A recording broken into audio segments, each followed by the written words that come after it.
Latest update ngayong araw sa PVL ay lahat natin ibibigay. Siyempre, ibibigay natin ang game schedule sa play and tournament na magaganap nga ngayong paparating na March 28, 2026.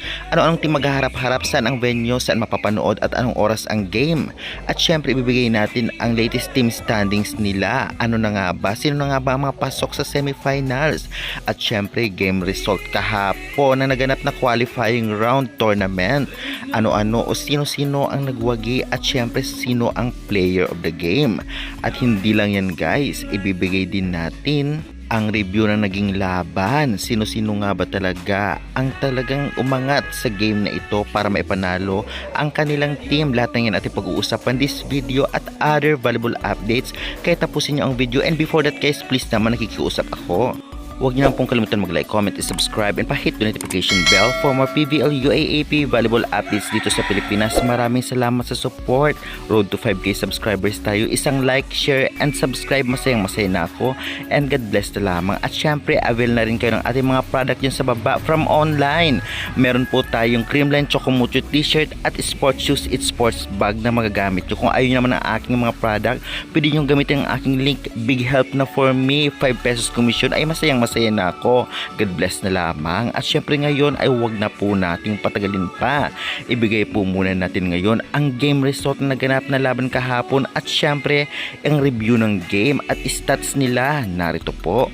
At ngayon naman unahin po muna natin ang naging game result sa qualifying round na naganap kagabi at syempre sino ang POG at isusunod natin ang review ng game. Narito at umpisahan na. Sa unang laban nga nanalo nga ang PLDT High Speed Hitters sa Farm Fresh Foxes sa loob ng 4 sets sa mga scores na 18-25, 25-23, 25-15 at 25-22.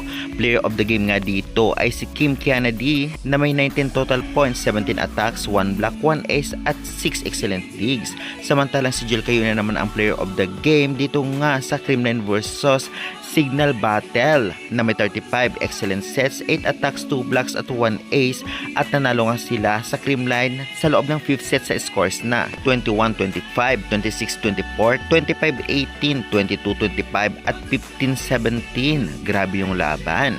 At ngayon naman ay syempre unahin po muna natin bigyan ng review ang naging laban.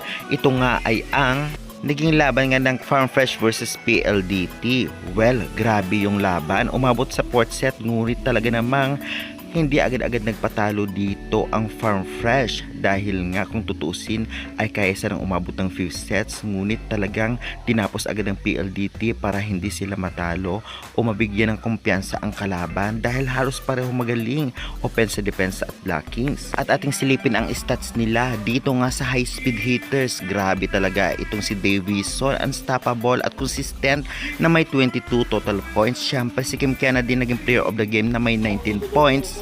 Kim Kennedy 11 points, si Malaluan na may 10 points at syempre hindi sila mananalo kung wala si Fajardo na napakagaling. At ang kanilang libero na si Kat Arado na consistent din, hindi nalalapagan ng bola basta-basta. Samantalang sa Farm Fresh naman, sayang yung performance. Si Tubo na may 25 points at syempre si Tubino na may 10 points. Si Molina na may 14 points at syempre ginalingan din ng kanilang setter na si Harding, ngunit pinapalitan kapag talagang lumalamang ang PLDT. Ganun pa man, overall maganda ang inilaro. Deserve kung sino man ang nanalo. Yan ang naging performance sa qualifying round nitong ngang laban ng Farm Fresh versus itong PLDT. Kaya congratulations PLDT, pasok na sila sa semifinals at mag-aantay na lang sila ng dalawa pang team na makakasama nila sa semis. Samantalang ito namang Farm Fresh ay syempre mag-aantay din ng mananalo sa play and tournament na magaganap ngayong March 28. Kung sinong manalo makakaharap nila.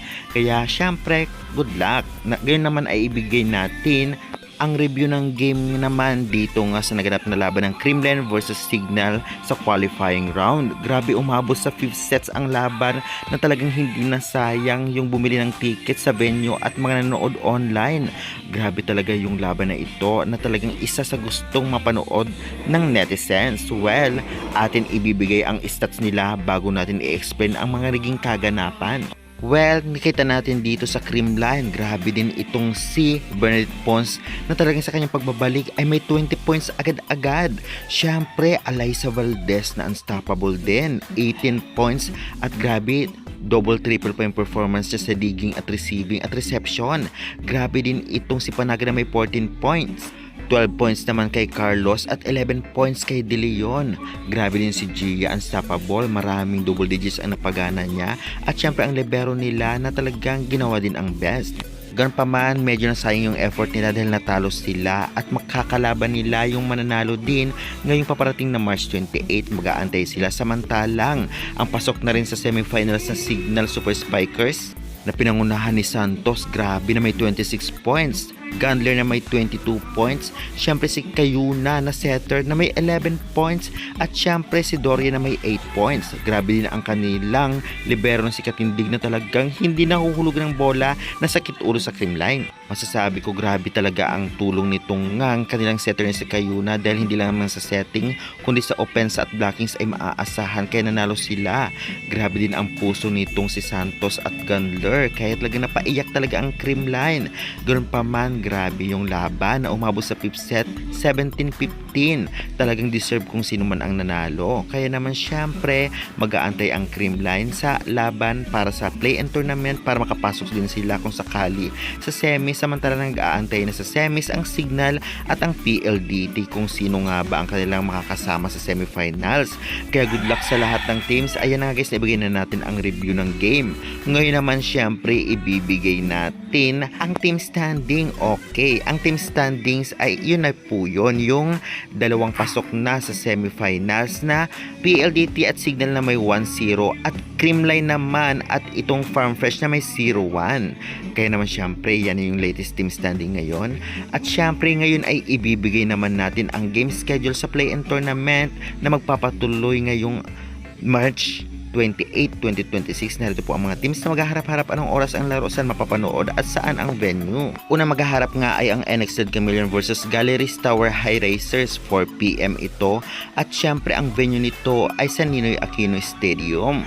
Susundan naman na laban 6:30pm, Akari Power Chargers versus Chocomucho Flying Titans, venue Ninoy Aquino Stadium. Ayan nga ang play-in tournament at ang mananalo dito ay makakaharap ng Creamline at Farm Fresh, kaya good luck na lamang.